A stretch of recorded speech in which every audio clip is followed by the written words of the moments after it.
ministre. La parole est à présent à Monsieur Raphaël Schellenberger. Merci Madame la Présidente. Ma question s'adresse à Madame la Ministre en charge de l'énergie.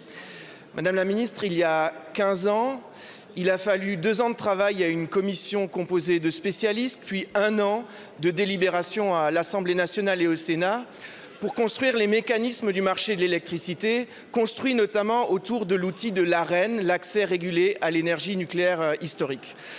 3 ans de travail qui n'ont pas permis à ce mécanisme d'éviter un certain nombre d'écueils. J'en vois 2 principalement.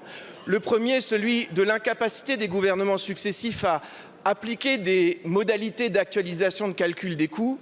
Et le second, celui de la tentation assez systémique de faire les poches d'EDF pour renflouer le budget de l'État.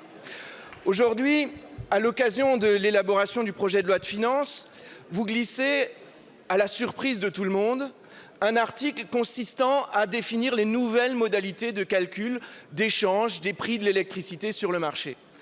Alors, là où en 3 ans de travail, on n'a pas su apporter une réponse stable, durable, consolidée dans le temps, quelle garantie apportez-vous, d'une part, pour apporter la compétitivité à notre système énergétique et garantir l'accessibilité du prix de l'électricité aux consommateurs, et d'autre part, pour garantir à EDF que l'entreprise disposera des moyens de financer les grands chantiers qui sont devant elle, notamment celui du renouvellement du nucléaire et de la construction d'un nouveau parc de réacteurs.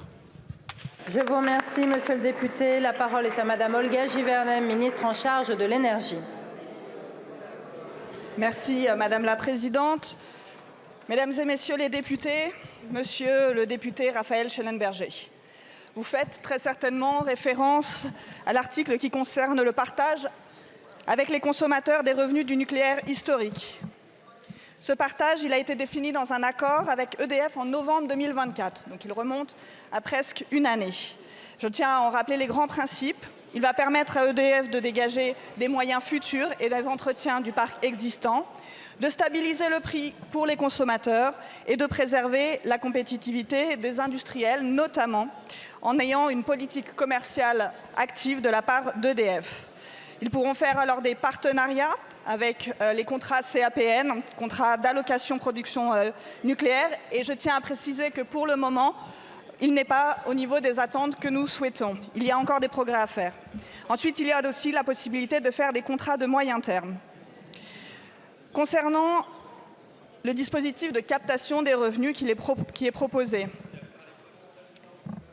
il y a un système de tranches. Je tiens à être très très clair. Il y a un système de tranches qui permettra, lorsque les revenus moyens d'EDF, identifiés autour de 78 € du mégawattheure, seront dépassés, une taxation d'EDF et de ses revenus à hauteur de 50%, puis au-delà d'un seuil qui est identifié aujourd'hui autour de 110 € du mégawattheure, pourront être à 90%.